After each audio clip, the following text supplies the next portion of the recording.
샬롬, 반갑습니다. 오늘도 여러분 강건한 모습으로 하루를 시작하게 하신 성삼위 하나님의 성호를 찬양합니다. 오늘은 전도서 10장 1절로 20절의 말씀을 가지고 우리가 서로 묵상한 것을 공유해 봅니다. 우리는 지금까지 잠언서나 전도서에서 지혜에 대한 말씀을 끊임없이 또 나누었고 말씀을 드렸습니다. 그럼 지혜로운 자가 왜 그렇게 중요한가? 한 신앙 공동체를 예를 들어서 한번 보겠습니다. 한 방울이 독이 항아리의 물 전체를 오염시키고 적은 누룩이 온 동에 퍼지는 것처럼 어리석은 사람이 생각 없는 행동이 기도와 수고로 쌓아놓은 믿음의 공동체를 한순간에 허물어 버릴 수가 있기 때문입니다. 이것이 바로 모든 일에 지혜롭게 행하시고 지혜로운 자로 인하여서 그리스도의 향기가 퍼져나가게 해달라고 기도해야 하는 이유가 바로 여기에 있습니다. 물론 신앙 공동체를 이끌어가는 리더나 지도자도 마찬가지입니다. 지혜가 없는 어리석은 지도자가 다스리는 곳에는 건강한 질서와 원칙이 깨어지고 혼란이 찾아오게 됩니다. 또 그 공동체는 자신의 역할을 찾지 못하며 순종할 권위가 없는 공동체로 전락해버리고 맙니다. 그래서 성도나 리더나 지도자 모두에게 지혜가 필요한 것입니다. 본문 1절로 3절을 한번 봉독해 보겠습니다. 죽은 파리가 향기름으로 악취가 나게 하는 것 같이 적은 우매가 지혜와 존귀로 패하게 하느니라. 2절에 지혜자의 마음은 오른편에 있고 우매자의 마음은 왼편에 있느니라. 3절에 우매자는 길에 행할 때에도 지혜가 결핍하여 각 사람에게 자기 우매한 것을 말하느니라. 본문 1절에서 악은 지극히 작은 것이라도 사람들에게 큰 손해를 끼친다는 교훈이 들어있죠. 그리고 2절 3절에서는 지혜자와 우매자를 지금 대조시켜서 말하고 있습니다. 지혜자의 마음이 오른편에 있다 함은 그 마음을 힘있게 지킨다는 뜻이고 또 오른편은 의인의 자리인 것을 의미하는 것이죠.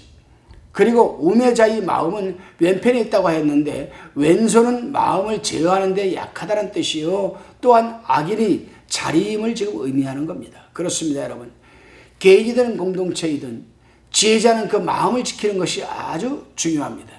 왜냐하면 잠깐의 우매한 생각과 판단이 회복할 수 없는 수치와 실패를 당하는 경우가 있기 때문입니다. 특히 이 시대는 혼란스럽고 판단력을 흐리게 하는 시대이므로 하나님의 사람들은 분별력을 갖고 그 마음을 굳게 지켜내는 것이 아주 중요합니다. 다시금 4절에서 7절을 살펴봅니다. 4절에 보면은 주권자가 내게 분을 일으키거든 너는 내 자리를 떠나지 말라고 하였습니다. 이 주권자는 악한 왕을 가리키므로 불의한 취급을 당해도 반항하지 말라는 교훈이죠. 그리고 억울함을 당해도 지혜롭게 잘 참으라는 겁니다. 그렇습니다, 여러분. 우매자가 주권을 갖고 있으면 그 모든 일이 하나같이 우매한 생각에서 나오는 것이기 때문에 당연히 피해를 보는 것은 백성들일 수밖에 없는 것 아니겠습니까? 우매한 주권자에게는 권면이 필요 없습니다. 설득이 필요 없습니다. 왜냐하면 자신의 생각이 옳다고 생각하고 행동을 했기 때문에 그렇지 않습니다. 그렇기 때문에 이런 자들 앞에서는 지혜롭게 잘 참고 인내하는 것이 필요합니다. 본문 8절로 9절을 살펴보면은 이 말씀은 남을 해하려는 자는 그 자신이 해를 당한다는 교훈이죠. 남을 해치려고 판 웅덩이에 자신이 빠지게 되는다는 사실은 성경 구약 곳곳에서 우리에게 교훈해 주고 있습니다. 그렇습니다. 우리 주변을 보면 남을 구렁텅이에 빠지게 하려고 모함하던 사람들이 오히려 구렁텅이에 빠지는 것을 종종 보게 됩니다. 제가 아는 한 목사님이 계십니다.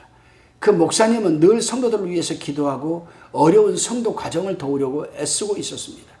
그러다 어느 날 악한 생각을 갖고 있던 그 성도 부부가 자신들의 부끄러운 모습이 드러나자 교회를 떠나기 위해서 빌미를 찾던 중에 그 목사님의 엉뚱한 말도 안 되는 빌미를 잡아서 모함을 하기 시작했습니다. 결국 목사님에게 큰 위기가 찾아왔습니다. 교회는 성도들 간의 분란으로 파벌이 조성되고 급기야 교회가 무너지고 말았습니다. 그러나 하나님께서는 그 주님은 그 목사님을 축복하시어 복되게 하셨고 오히려 교회를 파탄으로 몰아갔던 그 부부와 함께 했던 사람들은 큰 어려움을 겪고 있고 지금도 방황을 하고 있습니다. 하나님의 사람들은 어려움에 빠진 사람을 도와야 하는 것이 곧 사명 아니겠습니까? 절대로 남을 어려움에 빠뜨리는 것을 여러분 우리는 하지 말아야 합니다. 또 자기의 부족한 모습, 허물 많은 모습, 그거를 감추려고 남을 모함하고 목사를 모함해서 교회를 깨뜨리는 그 모습, 하나님이 얼마나 그 사람을 어떻게 생각하겠습니까? 여러분들은 절대로 그러지 마시기를 바랍니다. 본문 10절로 11절입니다. 여기서는 사람이 무슨 일을 하든지 성공하려면 그 일을 위하여서 머리부터 많은 준비를 해야 함을 가리키고 있습니다. 그렇죠. 모든 일에는 미리부터 준비를 해야 됩니다. 계획이 없고 준비가 없는 일은 언제든지 실패하기 마련이기 때문입니다. 칼을 유용하게 쓰려면 그 칼을 먼저 잘 갈아두어야 하는 것 아니겠습니까? 10절에서 그걸 말해주고 있습니다. 그렇습니다. 하나님의 일을 하는데도 마찬가지입니다. 하나님의 일을 하거나 하나님께 쓰임을 받으려면 준비를 착실하게 해두어야 쓰임을 받을 수가 있습니다. 예를 들어 주님께서 또 우리에게 이르시되 아무든지 나를 따라오려거든 자기를 부인하고 제 십자가를 지고 나를 쫓으리라고 하셨는데, 주님의 반차를 쫓아가려면 우선 자기 자신을 부인해야 합니다. 자기를 부인한다는 의미는 예수 믿기 전에 생활 방식을 버려야 한다는 것이죠. 그런데 수십 년 동안 살아온 생활 방식이 하루아침에 바뀔 수는 없는 것 아니겠습니까? 그러니까 차근차근하게 하나하나 생활 방식을 바꿔 나가면서 준비를 해야 되는 것, 그것을 말하는 겁니다. 또 자기 십자가를 진다는 것은 예수 그리스도 믿는 것 때문에 어려움을 당해도 감수해야 하는 것, 굉장히 중요한 부분이죠. 예수를 믿으면서도 자기는 어려움을 감수 안 하려고 한다면 그 사람은 정상적인 그리스도인이 아니지. 그런데 여기서 중요한 것은 자기를 부인하지 않고서는 절대로 자기 십자가를 질 수 없다는 사실입니다. 다시금 본문 12절로 17절까지를 살펴봅니다. 여기서는 화를 받을 나라와 복을 받을 나라에 대해서 말해주고 있습니다. 국가적 차원에서 지금 다루고 있습니다. 화 받을 나라는 전혀 옳게 다스리는 자가 없는 나라이고, 임금이 어리거나 미련하거나 신하들이 불충하여 방탕하면 화를 받을 나라라고 말해주고 있습니다. 그러나 복받을 수 있는 나라는 선한 청지기가 시행되는 나라입니다. 또한 선한 정치가 시행되는 나라입니다. 왕이든 그 밑하에 있는 청지기 수하들이든 일꾼들이든 모두가 선한 사람들이란 얘기죠. 지혜로 다스리며 그 신하들이 먹는 것도 절제한다라고 교훈합니다. 그렇습니다, 여러분. 왕이 옳게 다스리지 못하고 그런 왕의 신하들을 모두가 하나같이 방탕하기만 합니다. 이런 나라는 질서가 없고 백성들을 나아갈 바를 알지 못하며 늘 사회가 혼란스럽기만 합니다. 그렇기 때문에 하나님의 사람들은 그 나라의 정치 지도자를 위해서 기도해야 될 것입니다. 다시금 본문 18절로 20절입니다. 여기서는 게으른 자의 행동 원리에 대해서 지금 교훈해 주고 있습니다. 나라를 망하게 하는 것은 게으른 통치자들의 방탕한 생활을 말하고 지적하고 있습니다. 그들이 나태 때문에, 방탕 때문에 국가가 멸망하게 된다는 겁니다. 그들은 희락을 위하여 연락을 일삼고 자신의 기쁨을 위하여 포도주를 마십니다. 그리고 그들은 돈으로 모든 문제를 해결해 나가려고 합니다. 한마디로 백성들을 위해서는 책임감이 없는 그런 무리들이죠. 한번 생각해 보십시오, 여러분. 그런 정치인들이 있지요.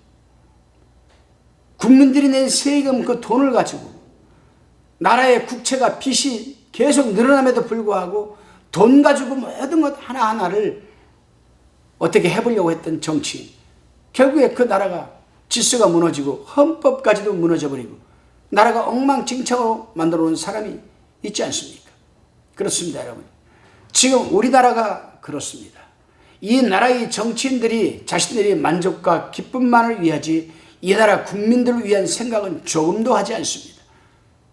깊은 생각 없이 자신들의 뜻대로 하다가 안 되면 그저 돈으로 막아보려고 합니다. 국민들의 생각과 뜻은 앙중에도 없는 무리들입니다. 여러분, 이 주임에서 한 가지 제가 부탁을 드립니다. 정말 우리는 정치인 한 명 한 명을 정말 잘 뽑아야 합니다. 정말 잘 뽑아야 합니다. 유식하지 않아도 좋아요. 대학원 변호사 아니어도 좋아요. 박사 출신 아니라도 좋습니다.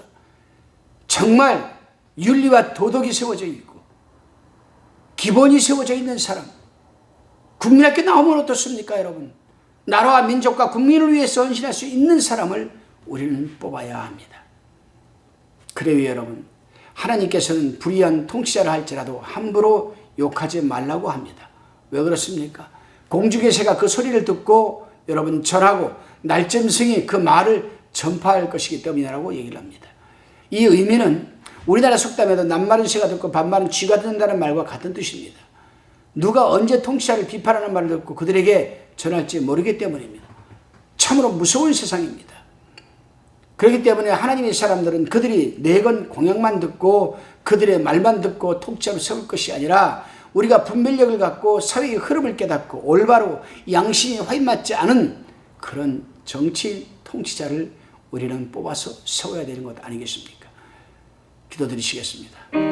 주님, 우리가 섬기는 교회에서나 이웃 사회 공동체에서 지혜로운 생활을 하게 할 수 있도록 도와주옵시고 이 나라 정치인들과 교회 지도자들이 양심이 화인맞지 않게 기도하여 주시고 기도하게 하시고 말을 함부로 하지 말게 하옵소서. 강고들이 없기는 이 나라가 공산화되지 않게 붙들어 주시고 공산당의 영이 이 나라를 주관하지 못하도록 막아 주옵소서. 예수님의 이름으로 기도드리옵나이다.